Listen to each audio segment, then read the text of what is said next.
Gracias, buenas noches, bienvenidos hoy 23 de septiembre del 2020 en plena cuarentena todavía a lo que son o a lo que es mi presentación de sobrecargas de emergencia o provisionales, como algunos las llaman también, de 1925 a 1929, segunda parte de tres.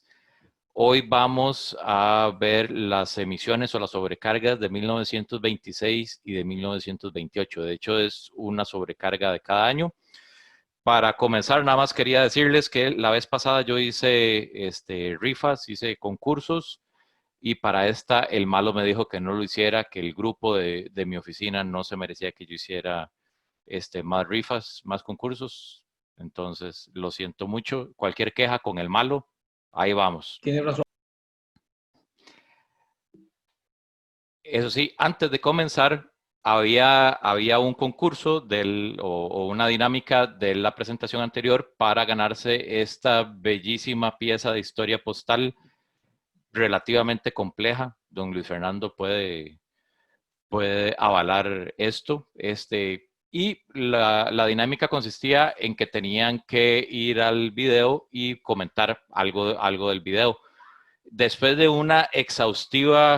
este, un exhaustivo proceso para hacer la rifa, para ver quién se lo dejaba y después de solamente 3 comentarios que hubo en el video, se procedió a hacer una selección aleatoria en internet y Yerko Canales es el ganador de la pieza. De nuevo, aquí la tiene.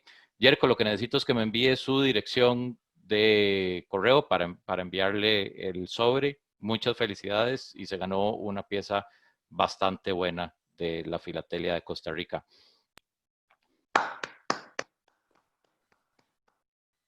Comenzamos. Entramos en el año 1926. Nada más, antes de entrar ya en más materia, solo quiero comentarles que todo el material que vamos a ver a continuación son 55 diapositivas. La presentación es relativamente corta y la quise dividir así para no ahondar mucho, porque la tercera parte, solo la serie de 1929, son alrededor de otras 60 diapositivas, entonces no quería extenderlo tanto. Todo el material es propio y igual les voy a ir comentando las características de cada uno.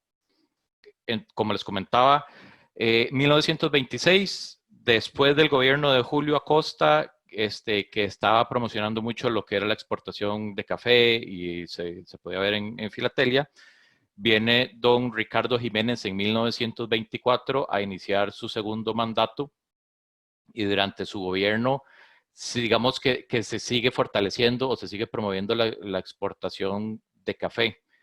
Tanto así de que entre el café por mucho y luego el cacao y luego lo sigue el banano, son las principales exportaciones de Costa Rica en la época. Y obviamente las naciones a donde más exporta es Estados Unidos y los principales países de Europa, Alemania, Reino Unido, Francia, España. Y lo importante o este cuadro o lo bonito de este cuadro que les estoy presentando es que presenta las cantidades de producto exportado por puerto, pero también a la izquierda se puede ver el número de paquetes postales enviados a cada país y esto tiene mucha lógica a lo que podemos, o esto, digamos, el nivel de exportación va ligado totalmente al nivel de comunicación que hay entre países por negocios o meramente personal, en el sentido de que los países donde más se exporta son los países donde más correspondencia se está enviando y lo podemos ver a continuación. Vamos a ver estas tarifas o durante mi presentación van a aparecer estas 4 tarifas de correo ordinario y va a también aparecer las de correo exterior o tarifa al exterior. Vamos a comenzar con la estampilla conocida como el 10 céntimos de Colón, una estampilla muy bonita de la serie definitiva de 1923, que al dejar de ser un porte utilizado por correos 12 céntimos, quedó, por decirlo así, en el olvido y lo que hicieron fue luego resellarla con otros valores para que se pudiera usar. Entre los valores que se recibió está esa estampilla o esta sobrecarga, perdón, de 10 céntimos de 1926, la sobrecarga de Lindbergh en 1928, que es una presentación que les voy a compartir más adelante, y luego tuvo una sobrecarga de rentas postales, que fue el remanente de esas estampillas. Datos generales de la emisión. Esta emisión fue aprobada el 12 de abril de 1926. Su primer día de circulación, un día después, el 13 de abril, se sobrecargaron 400,000 estampillas por la imprenta nacional. Se imprimieron o se imprimió en plancha de 100 y los errores reportados se conocen, o principalmente hay dos, que son las sobrecargas desplazadas, que son relativamente comunes, muy bonitas, eso sí, y las sobrecargas defectuosas o los ceros quebrados, como vamos a ver más adelante. Este block de 15, marginal, es la pieza múltiple más grande reportada. Pude corroborar con don Fred O'Neill, pude también corroborar con don Álvaro Castro. Ellos tienen piezas múltiples, pero de menor tamaño. Esta pieza fue adquirida después de la subasta de Frederick Meyer en el 2008-2009. Nunca fue expuesta, nunca fue, digamos, parte de sus colecciones exhibidas, pero sí era parte del material que él tenía o él acumulaba. Como les contaba, parte de los errores que se conocen de esta sobrecarga son los sobrecargas desplazadas. Y lo curioso aquí es que no fue que se desplazaron para un solo lado o que lo común fuera que se desplazaron para la izquierda, para la derecha, para arriba, para abajo. Se desplazaban para todo lado y eran bastante, digamos que difíciles de centrar por algún motivo. También retomando, esto fue parte de la imprenta nacional y la imprenta nacional está todavía en su etapa de experimentación, por decirlo así, con lo que era la filatelia o con lo que era imprimir en planchas con dados. Y aquí se puede ver que efectivamente sí seguía sucediendo. Luego vemos los ceros quebrados o las sobrecargas dañadas que les hablaba anteriormente. Se conocen en los dos ceros de los dos dieces. No se conoce en qué posición exactamente, debido a que el bloque más grande que se conoce es este que les acabo de mostrar de 15.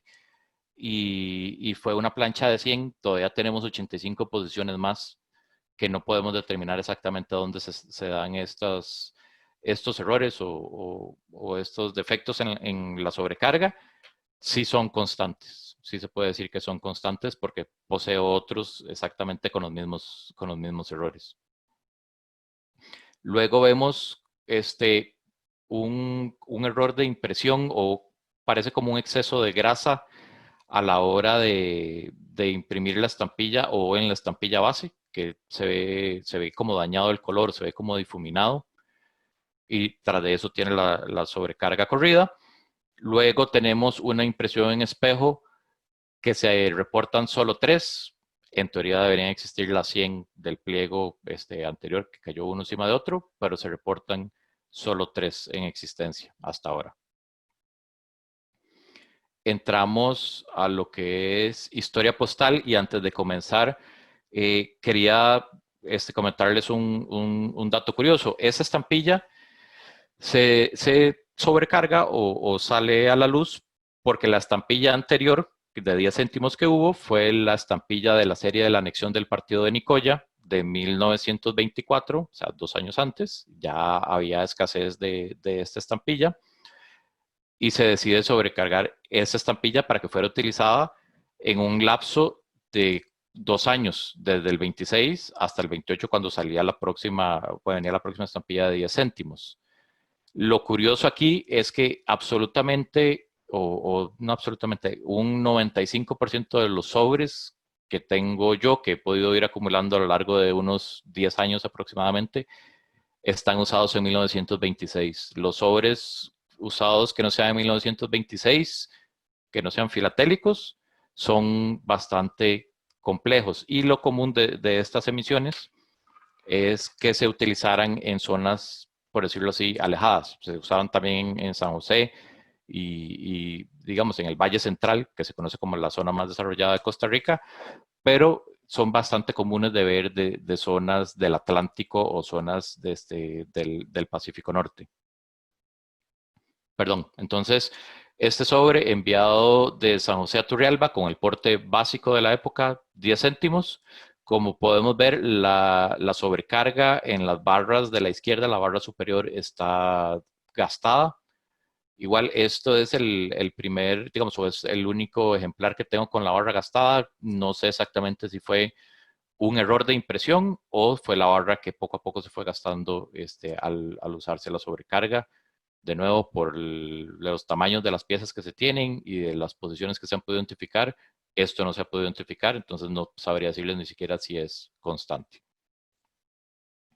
Pasamos a este sobre enviado de Nicoya a San José pagando porte triple. Recordemos que el porte de la época interno era 10 céntimos y cada 20 gramos, perdón, cada 10 gramos adicionales eran 5 céntimos. Entonces, ahí suma el porte de los 20 céntimos, de nuevo en 1926.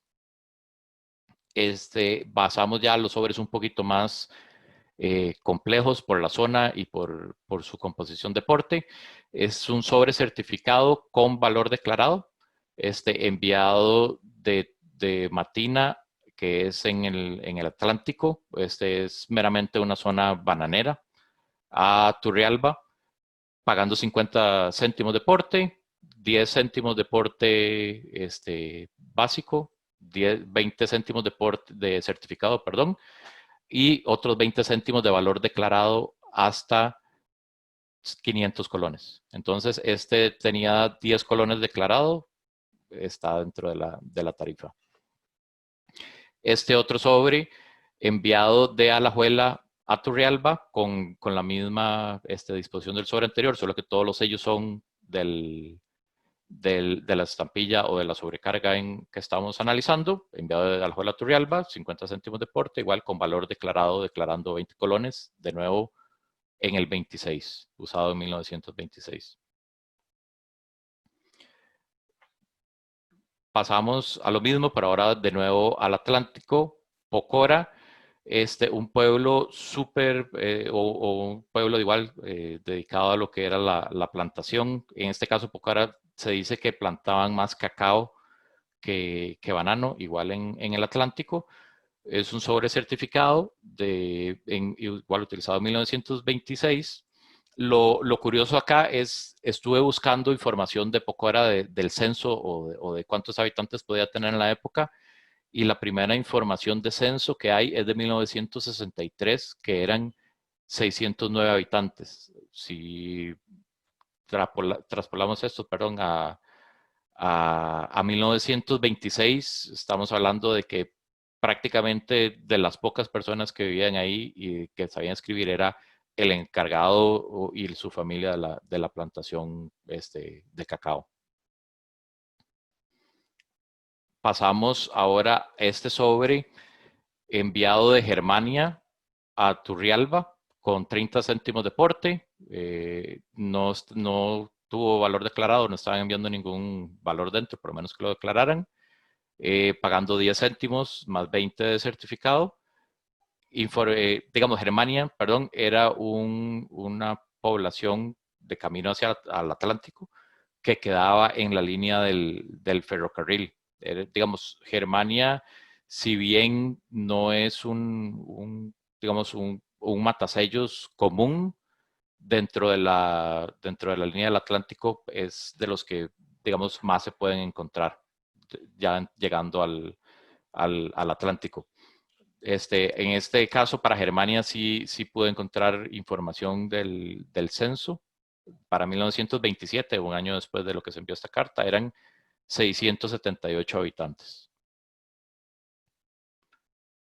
Pasamos a otro sobre enviado a Germania, en este caso con valor declarado, 150 colones, igual a Turrialba. Y la pregunta, o lo que ustedes se pueden estar preguntando es, ¿por qué Turrialba era tan común, o era un destino tan común si no, digamos, no estaba en San José y estaba en Cartago? Digamos que era una zona relativamente alejada de la capital. Turrialba en los años 20, a principios de los años 20 y digamos que hasta a los años 30 empezó a tener un desarrollo agropecuario muy grande y empezaron a abrir o a crearse una serie de fincas agrícolas de donde sacaba parte de la exportación del país en esas fechas. Entonces empiezan a tornarse, o los sobres hacia Turrialba o desde Turrialba empiezan a tornarse eh, más comunes, digamos que en años anteriores. Luego, volviendo aquí al Pacífico Norte, un sobre enviado de cañas hacia San José certificado con una bonita combinación de la sobrecarga de 10 céntimos y un 20 céntimos de la serie definitiva de Colón, perdón, de 1923, ambas estampillas con motivos de Colón, para los que les guste la temática. Igual, si han podido notar, este sobre y todos los anteriores han sido enviados en 1926. Entramos ya a lo que son los destinos hacia el extranjero. Tenemos un sobre de Cartago a Estados Unidos, a Connecticut, pagando el porte básico de 10 céntimos con tránsito en San José. Luego tenemos este paquebot enviado a Estados Unidos, a Pensilvania, transportado por el SS Ulúa de la United Fruit Company. No, el matasellos por alguna razón no tiene sellador. Y dentro de los barcos de la United Fruit Company que pasaban por Costa Rica, el Ulúa, digamos que era de los más frecuentes. Tenemos este otro paquebot enviado a New Jersey con tránsito en Nueva Orleans. De nuevo, en 1926, yo sé que suena muy repetitivo, pero me gusta y me interesa y lo encuentro bastante curioso que a pesar de ser una serie que se supone que circuló por 2 años, casi todos los sobres que se conocen o se reportan son enviados en 1926. Este sobre es muy bonito y les comento, estamos hablando de un sobre enviado desde el Valle de la Estrella en el Caribe, una zona bastante, digamos, subdesarrollada en la época, una cancelación bastante difícil. Es un ambulante, La Estrella, bastante difícil. Tiene tránsito luego en Limón y tiene tránsito en San José también por el matasellos que se ve al frente. Estuvo enviado o fue enviado a Estados Unidos en el 26. Empezamos a ver o tenemos ya un porte un poquito más atractivo y este sobre tiene una particularidad. Tiene 60 céntimos de porte, está enviado certificado de Cartago a Francia y por la suma y digamos, por la matemática del porte, perdón, lo que indica es que este porte fue enviado con el porte básico de 20 centavos más 25 centavos de certificado y la matemática, lo que nos dice acá de los 15 céntimos que sobran, nos puede decir dos cosas, o que fue con acuse de recibo, que obviamente no tiene el sello de acuse de recibo, pero a veces sucedía de que se iba así, o simple y sencillamente de que le pusieron 5 céntimos de más y lo que tenía que pagar era un segundo porte a Europa. Este otro sobre enviado de San José a Ohio, pagando el porte básico más certificado. Lo interesante, lo bonito de este sobre es que tiene una cindirela de café que el malo les va a comentar en días futuros. Una serie bueno, no es una serie, es una cindirela o una viñeta de promoción del café bastante interesante con una historia muy bonita detrás, que eso lo comentaremos luego. Pasamos a este sobre enviado por el consulado británico en Limón, dirigido al consulado británico en Colón, República de Panamá, utilizando o porteado doble por los 15 céntimos, 10 centavos porte base o más 5 céntimos de porte adicional. Luego, si bien las tarjetas o esta serie utilizada en tarjetas no, digamos, no es común, es bastante difícil. Aquí es a donde entramos a lo que les comentaba. Aquí ya pasamos de la época y esta es de las pocas piezas que se conocen o que se han reportado de esta serie utilizado fuera de 1926 o de los años 20. Si lo queremos ampliar un poquito más, es una tarjeta postal pagando, perdón, el porte básico o el porte de tarjeta para la época, enviado a Austria desde Turrialba, perdón, sí, desde Turrialba con tránsito en San José. Luego pasamos con un sobre o este sobre que está pagando el porte básico a Europa, en este caso a Alemania, 20 céntimos con tránsito en San José. Y ya para ir finalizando con esta sobrecarga, tenemos un sobre,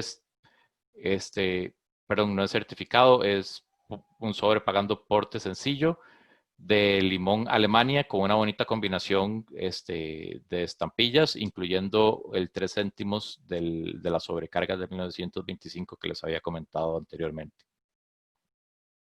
Ahora, yo les había comentado que Alfonso el Malo no me dejó hacer ningún concurso, pero igual yo no le hice caso, igual lo vamos a hacer para ver quién se quiere ganar una pieza de esta sobrecarga. ¿Cuántas estampillas se sobrecargaron? Primero en responder, 400.000. correcto, 400.000. ¿Quién contestó? Nada más para apuntarlo acá. Fernando Prato.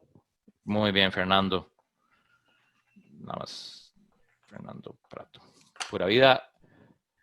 Se ganó una estampilla con la sobrecarga desplazada. Ahora coordinamos la dirección para enviarla de una vez con las otras que tengo que enviar. Porque ya la semana pasada autorizaron el envío de correspondencia nuevos de Costa Rica hacia varios países, incluyendo Argentina, México y Honduras, de los que debía de la vez pasada. Entonces, perfecto. Pasamos ahora a la serie a la sobrecarga de 1928. Sigue don Ricardo Jiménez de presidente y digamos que se mantiene la mayoría de las disposiciones anteriores del gobierno. Se seguía promocionando el café, digamos que había un auge de la correspondencia desde el Atlántico y de, digamos, zonas más alejadas donde habían fincas bananeras o fincas de cacao.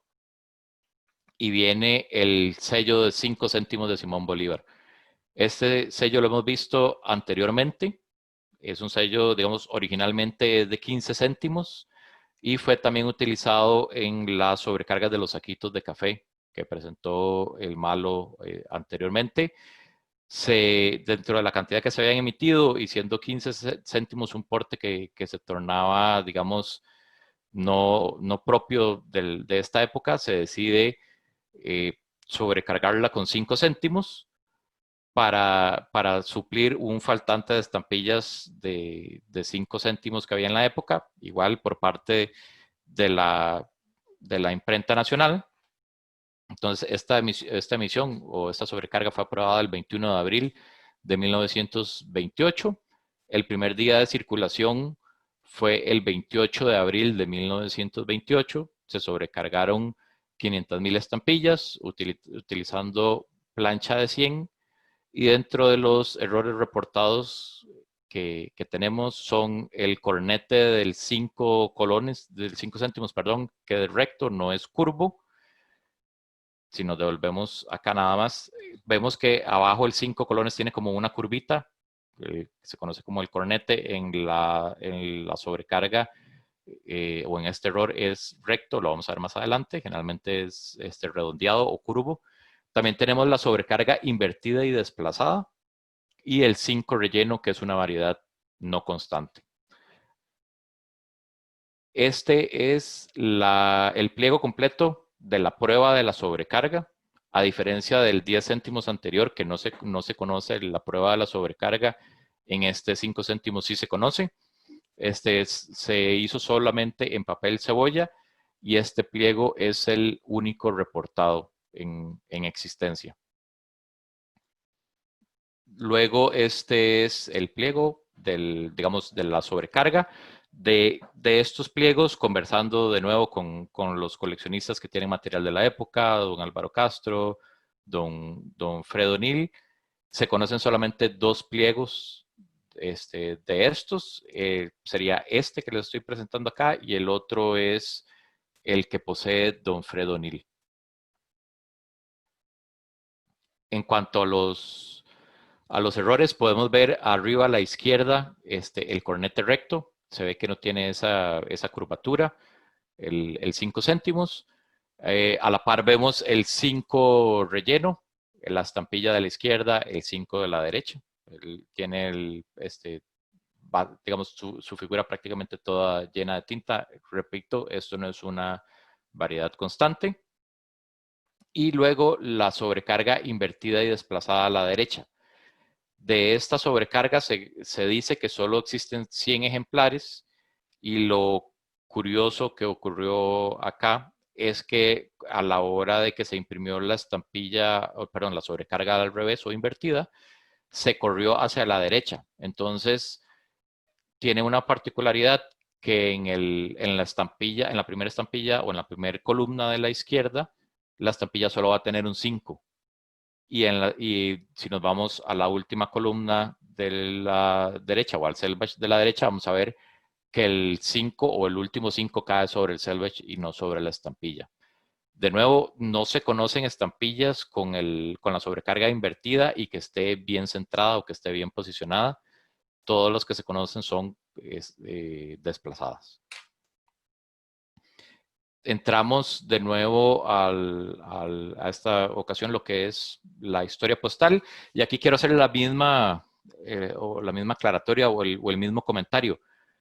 Esta serie esta sobrecarga salió en 1928 y de nuevo la gran mayoría de las piezas que se conocen son usadas en 1928. De hecho, yo tengo en mi posición sobre las únicas 2 piezas no filatélicas utilizadas de esta sobrecarga, que no son utilizadas en 1928, es a principios de los 30 y son solo 2, lo cual se vuelve bastante, digamos, curioso. También por ser un porte de 5 céntimos que estaba orientado más a completar portes de correo interno, la mayoría de los sobres que se conocen son de uso interno y de nuevo, como les comentaba, es bastante curioso que estas sobrecargas se utilizaron en zonas alejadas del Valle Central. Perdón, empezamos con este sobre enviado localmente en Turrialba, de carta abierta. Es un sobre pequeño. Algunos dicen que es de luto. Yo no comparto esa opinión de que sea de luto, porque generalmente los sobres de luto vienen con su borde negro. Me parece más que es un sobre que contenía una tarjeta de presentación, que era bastante común en la época, y sí se utilizaban obviamente sin el borde negro. Esta tarjeta enviada de San José a Turrialba en 1928 a don Enrique Westerman, que era un encargado, un capataz de una de las haciendas, digamos, más grandes en Turrialba, o digamos que también tenía más correspondencia en Costa Rica, que era la Hacienda Aragón. De esto ya se ha comentado anteriormente, pero igual en esta época, digamos que don Enrique Westerman seguía manteniendo bastante comunicación, ya sea hacia adentro del país o hacia afuera, y digamos que es un nombre bastante conocido, bastante utilizado en lo que es la filatelia de esta época. Tenemos luego un sobre enviado de San José a Turrialba, pagando porte de carta abierta. El sobre, perdón, o la solapa del reverso se pegó por la humedad, posiblemente de la zona. Tiene recibido un Turrialba al frente y digamos, aquí pudieron haber pasado dos cosas. O efectivamente es un sobre pagando porte carta abierta y fue con carta abierta, o pagó 5 céntimos de menos y no fue multado. Todo indica por digamos, porque es enviado de una empresa que generalmente aplicaban bien el porte, de que sí fue enviado posiblemente con papeles de negocio sobre carta abierta y después el flap se pegó con el paso del tiempo. Luego tenemos este sobre enviado, de Alajuela a Turrialba, con la utilización del porte básico de la época, continuaban siendo 10 céntimos con recibo en Turrialba, de nuevo, al igual que antes, en 1928. Este sobre es un poquito más interesante. Es un sobre enviado de Turrialba a San José, multado por el uso de la estampilla de los 10 céntimos, que se puede ver que fue matasellada anteriormente y ni siquiera es la tinta o la misma tinta con la que se mataselló el sello de 5 céntimos. Aquí lo curioso, o lo que me parece, o lo que me llama la atención es que lo que está marcado con la X es la estampilla de 5 céntimos y no la de 10, que fue la que se utilizó incorrectamente. Me parece que lo que pudieron haber hecho fue marcar la que era correcta con la X, lo cual, digamos, por su connotación no tiene mucho sentido, pero tiene todavía menos sentido de que hayan permitido que viajara la de 10 céntimos. Primero, porque no tenía el matasellos de Turrialba, es un matasellos totalmente borroso que no la ata al sobre, y luego porque se ve claramente que no coincide una con la otra. Este sobre enviado desde San José a Turrialba pagando porte doble, 15 céntimos, 10 más 5, enviado por la librería Imprenta Universal. Esta compañía todavía existe y todavía, digamos que hace negocios en San José. En su mayoría lo que tienen son tiendas, igual librerías y juguetes. Interesante que se pueda mantener por tanto tiempo, por lo menos en una economía como la de Costa Rica, de nuevo enviado a Enrique Westerman en Hacienda Aragón. Este entero postal certificado enviado de Cañas a San José, pagando porte básico más de 10 céntimos, perdón, más certificado. Tenemos este sobre enviado de Limón a Turrialba, pagando porte triple. Si bien el sobre no se ve dañado, si tiene si tiene ciertos dobleces en los bordes, que podía indicar que lo que se envió fue algo pesado y que abarcaba casi toda la superficie del sobre, por eso se ve solo doblado o dañado en ciertas partes del sobre. Estamos hablando porte triple, que serían 10 céntimos de porte básico, más 2 veces 5 que eran los portes adicionales. Entramos de nuevo a los sobres un poquito más complejos en su franqueo. Es un sobre enviado de Siquirres a Turrialba con valor declarado. Y de nuevo, Siquirres era un poblado que quedaba a la par de la línea del tren, caracterizado meramente por lo que es la siembra y la producción de banano. Aquí vemos que el sobre estaba pagando los 10 céntimos de porte básico, 20 céntimos de valor declarado, más 20 céntimos de certificado. No sé si lo han notado, pero igual todos los sobres que les he mostrado son de 1928 y no es, aquí haciendo como una nota, no es como que yo compre los sobres solo de 1928, es que son de esta época, son poco comunes los sobres que no son usados en 1928. Pasamos este sobre certificado enviado de San José a Pensilvania pagando porte básico más certificado, que son 10 más 20. Aquí lo interesante es que esa estampilla de 5 céntimos de la Cruz Roja inicialmente fue utilizada como una estampilla semipostal. Se pagaban 10 céntimos a la hora de comprarla, 5 céntimos iban para la Cruz Roja, 5 céntimos se podían utilizar como porte, pero eso fue hasta abril de 1928. Y este sobre, como pueden ver, es de mayo de 1928, entonces ya estaba siendo utilizada por el decreto que así lo rectificó como, como una estampilla ya de uso meramente postal y no semipostal. Este otro sobre, perdón, formando el porte de los 50 céntimos, un sobre valor declarado, enviado de Jiménez otro de nuevo, un poblado a la orilla del tren, perdón, a la orilla de la línea del tren o del ferrocarril, en el camino hacia el Atlántico, que se caracterizaba por la agricultura, siembra de banano en este caso. De nuevo, pagando 10 céntimos de porte básico, 20 céntimos de valor declarado, más 20 céntimos de certificado.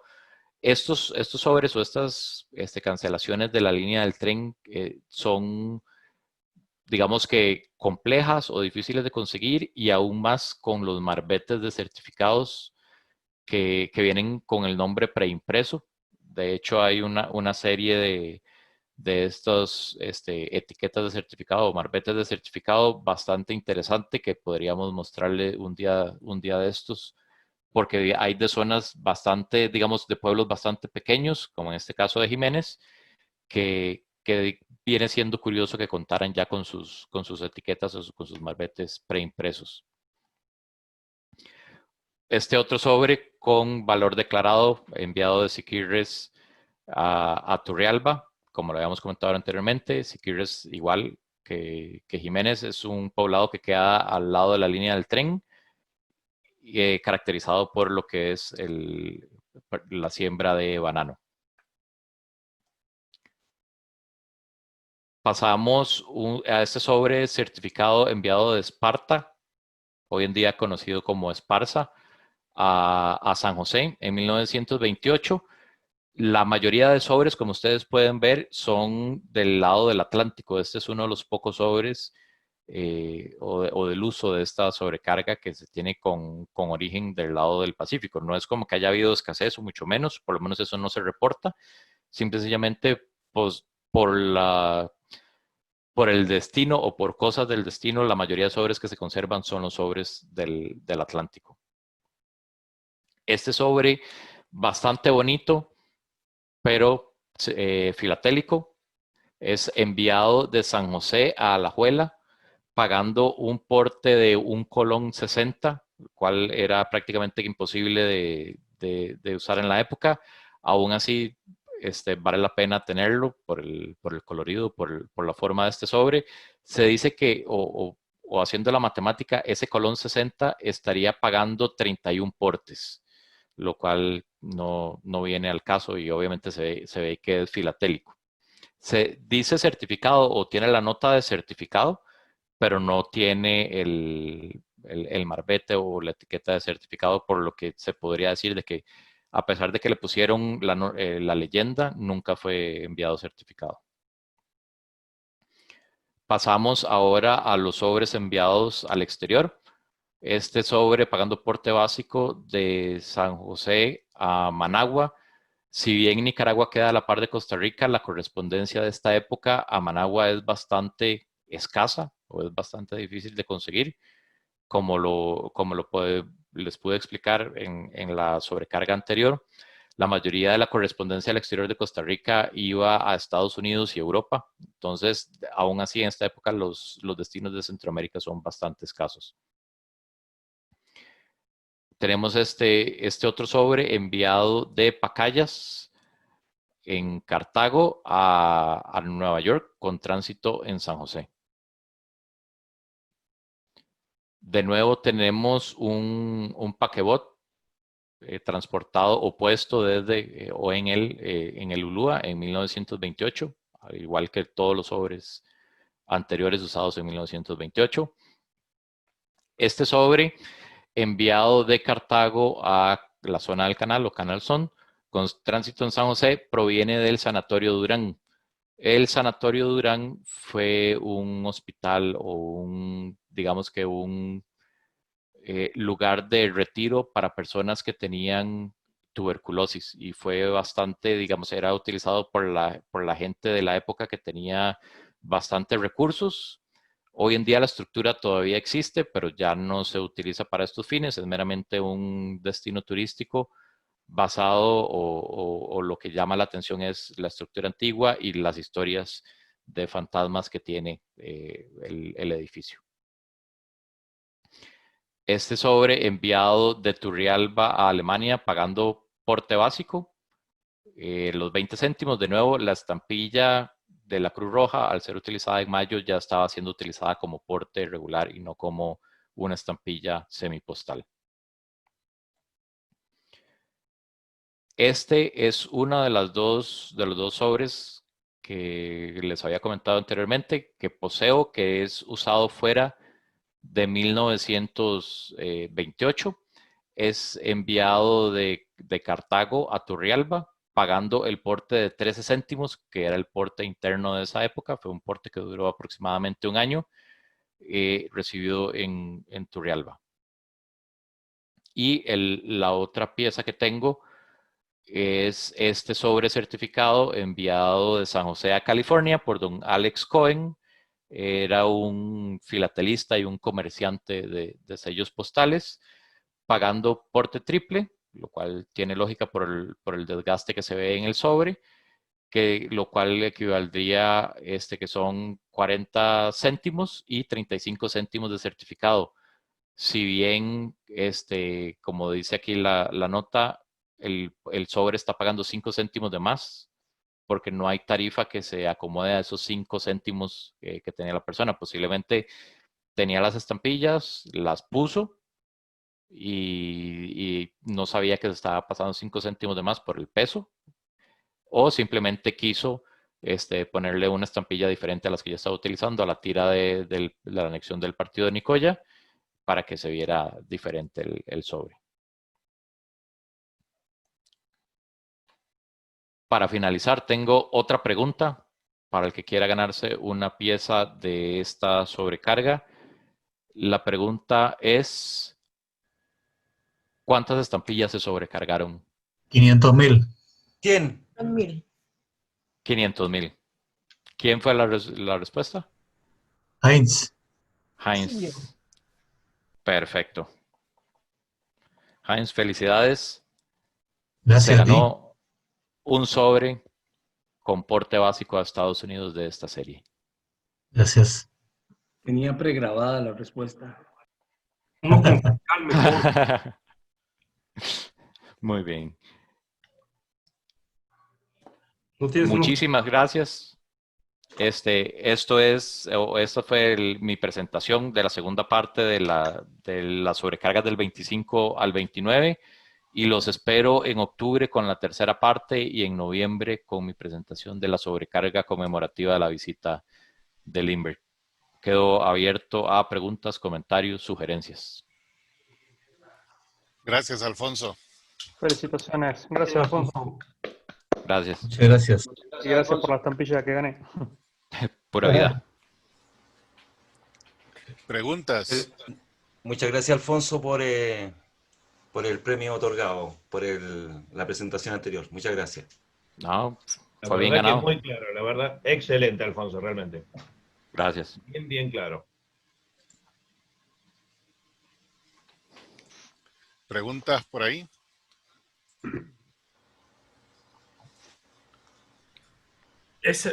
Yo quisiera hacer una pregunta nada más si la falta de uso en años posteriores no fue por acaparamiento de inventario o que ya las oficinas postales ya no tuvieran disponible.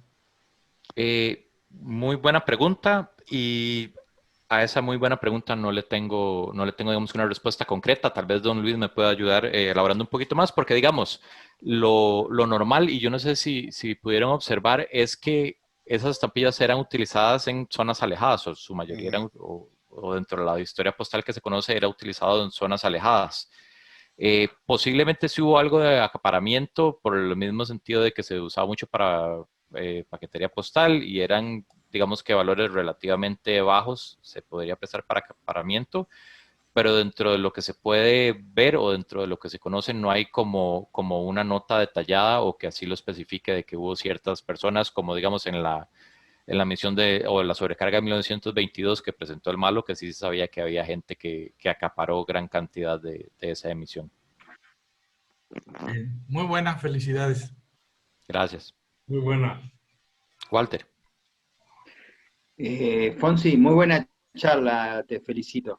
Una pregunta, una curiosidad, con la sobrecarga invertida, creo que dijiste que solo una plancha se conoce, 100 ejemplares. Correcto. ¿Se conoce alguna pieza usada, aunque sea en fragmento o algo? No, señor, no se conoce ninguna pieza usada de la sobrecarga invertida. Ok. Si se conociera o si alguien la conoce, contácteme, por favor, me interesa comprarla. ¿Pero se tienen más o menos ubicadas todas o hay poquitas que se conocen de esas 100? No tengo el dato exacto, pero sí le puedo decir que se conocen alrededor de unas 20. Ok. O sea, que estamos hablando, al ser una plancha de 100 que se utilizó, si se conoce, digamos, si se conoce esta tira, tiene que estar el resto del pliego. Ok. Gracias. Con gusto. Y de la prueba esa que mostraste del 5, creo que es del 5 centavos, la prueba en papel cebolla, ahí me imagino que se notarán algunas pequeñas diferencias en la sobrecarga. ¿Los has encontrado en las estampillas también y tratar de hacer el plating de todo eso o por lo menos alguna parte? Sí, digamos, el cornete recto sí se encuentra en la estampilla. Lo que pasa, lo que tiene esta sobrecarga es que digamos que las variedades son mínimas o si hay algún defecto en el 5 es mínimo y podría deberse meramente al proceso de impresión y no necesariamente porque sí fue durante todo, o sea, o porque la plancha estaba así. Posiblemente a la hora de caer tuvo más apoyo de un lado o del otro que podía preverse de que el 5 se vea de una u otra manera, pero digamos, las diferencias son mínimas. Si quisieran o si gustan, pueden entrar a mi blog que tengo de estampilla CR y ahí tengo digamos, esta pieza que se puede ampliar, se puede ver, y sí se ve, digamos, que las variaciones son mínimas.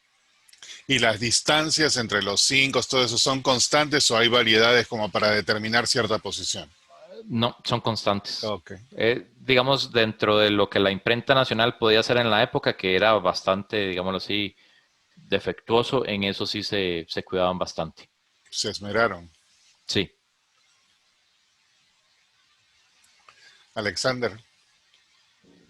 Hola Alfonso, felicidades por la presentación. Gracias, don Alex. Aunque dijiste que pues básicamente se encuentran sobres circulados de la zona atlántica, y unos cuantos de San José, realmente me llama poderosamente la atención que de 500,000 sellos sobrecargados se encuentre tampoco historia postal del resto del país. O sea, hay algo, una situación ahí que realmente que llama la atención porque son 500,000. Para Costa Rica es mucha cantidad. Bastante. Entonces, ¿qué podría pasar? ¿Qué podría haber pasado ahí? Muy buena pregunta y yo creo que puede ir un poco ligada a lo que estaba preguntando Jaime. Posiblemente hubo alguien que trató de acaparar la emisión o parte de la emisión porque, digamos, siendo honestos y digamos lo que es esta sobrecarga no es tan común encontrar en sobre y digamos, y dentro de lo que se encuentra en sobre, la mayoría, como comenté yo y también está aclarando usted, es del Atlántico y hay cierta historia postal del Valle Central. Yo, o lo que me dice a mí que pasó es que se compró para paquetería postal o que simple y sencillamente hubo alguna notificación interna por parte de correos para que se dejara de utilizar la estampilla y no salió o no se conoce esa notificación. Y por lo que digo esto, es porque la gran mayoría de historia postal, y estamos hablando, digamos, de que estos sobres que están acá, es todo lo que ha salido en eBay durante los últimos 10 años, que es más o menos lo que tengo de coleccionar esta sobrecarga, junto con la de 10 céntimos de Colón, más todo lo que tenía en su momento Yana del remate de Meyer. Entonces, estamos hablando de que se compró no sé que absolutamente todo, pero se compró la gran mayoría del material y todo el material apunta a estas regiones y a esta época. Entonces, podrían ser dos cosas, como dijo Jaime, posiblemente podría haber sido acaparamiento del material para paquetería o para otros fines, o simple y sencillamente una directriz interna de correos que se dejara de comercializar la estampilla. Gracias. Con gusto. Por ahí Julio César creo que estaba con la mano en alto. Sí, Alfonso, buenas noches. Buenas.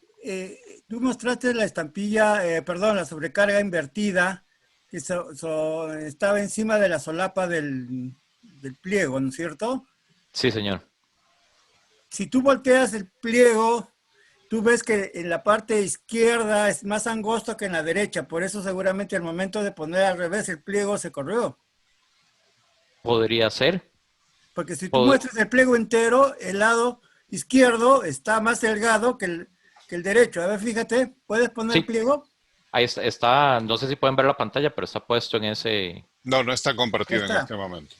Ok, voy a compartirlo. Por eso al momento de ponerlo al revés el pliego, se corre hacia la mano derecha. Claro. El pliego entero, ponlo a ver. El pliego entero... Ahí está. Sí, pero sí, tiene lógica. La solapa de la mano izquierda está más delgada que la otra, entonces al momento de voltear el pliego se corre hacia un costado, por eso sobrecarga el borde. Claro. Muy buena, César, muchas gracias. Porque descuadra el pliego. Sí, totalmente de acuerdo. Negro, eso se lo dijo la monjita, negro. Ah, ese es el buen ojo del filatelista. Muchas gracias, muy buen comentario y muy acertado. Y sí, y digamos, si podemos ver entonces que es algo constante, porque tenemos este pliego y el otro que es el de la sobrecarga invertida, y en los dos se ve que la solapa de la izquierda es más angosta. Pon las otras a ver donde se ve las ves. La pero solapa la pieza izquierda es delgadita y la solapa es ancha. Ahí se ve que se corre el pliego al revés, o lo pusieron al revés. Por eso es, porque el 5, las marcas del 5 son constantes en todos. Claro. Sí. Muchísimas gracias, y yo estoy seguro que mi papá le está agradeciendo todavía más porque usted vio algo que yo no vi, y eso es algo que disfruta mi papá.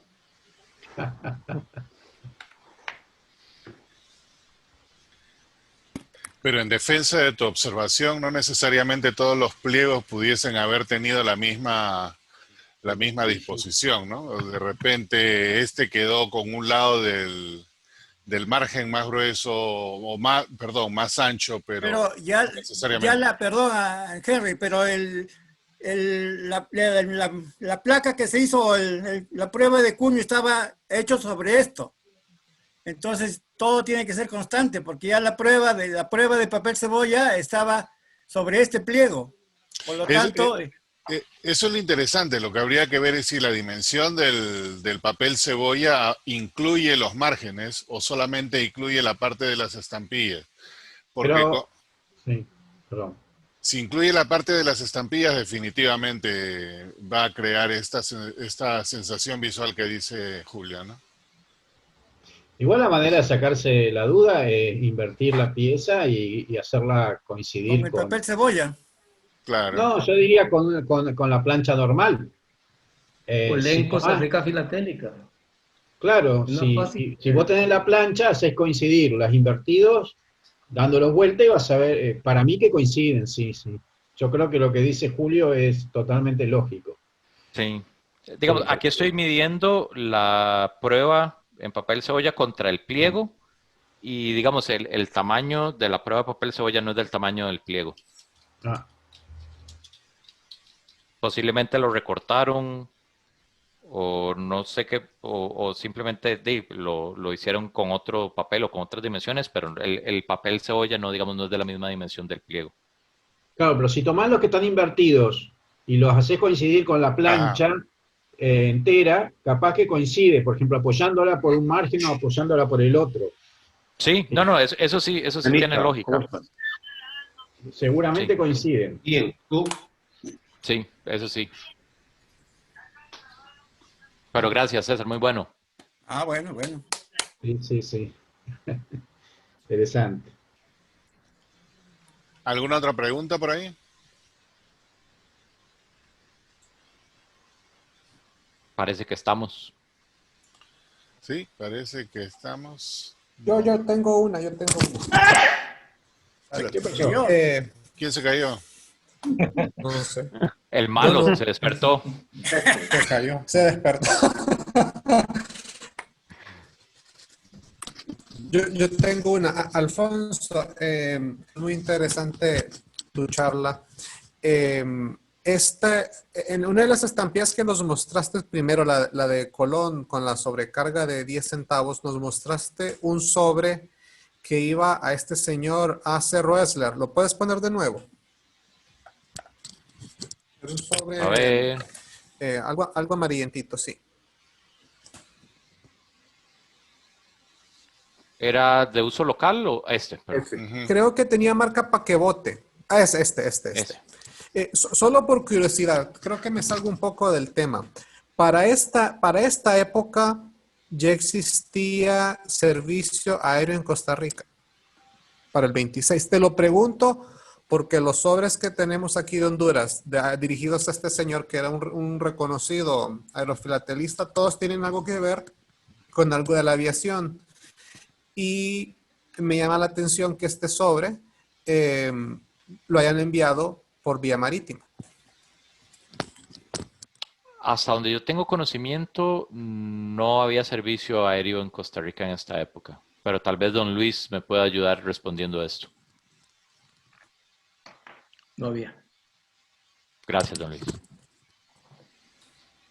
Lo que he visto y un montón de este señor A.C. Roessler es que muchos sobres tienen, pero hay como un gomígrafo, ¿no? Este sobre sí está todo impreso, todo lo haría circular por todas partes. Sí, es que de estos he visto, en el caso de Honduras he visto algunos con la misma impresión, pero los de nosotros son posteriores al 26 y sí, los pudo volar o él enviaba aquí mucho. Por eso cuando lo vi lo reconocí. Tengo varios de él puestos en Honduras. Seguramente él se los enviaba con algún filatelista aquí, se los mandaban.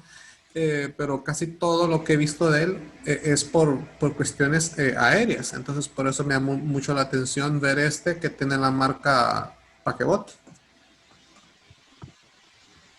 Y que de hecho fue así, pues, ¿no? Porque los tamatas se llaman New Orleans. O sea, se fue en el barco, sí.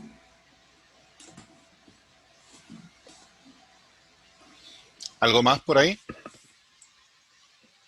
Nada más para terminar ya porque parece que no hay más preguntas, para terminar mi presentación, agradecerle a mi oficina, a mi papá que me va a pagar el viaje a Argentina y a mi familia también, porque usé esta camiseta. Y Henry, también agradecerle a usted por todo el esfuerzo y por toda la dedicación que tiene usted con esta, digamos, aventura filatélica. Gracias. Bueno, con eso, Alfonso, nuevamente muchísimas gracias. Gracias. Estuvo interesante. Vamos a ver a quién. Déjame chequear acá. Y el día de mañana.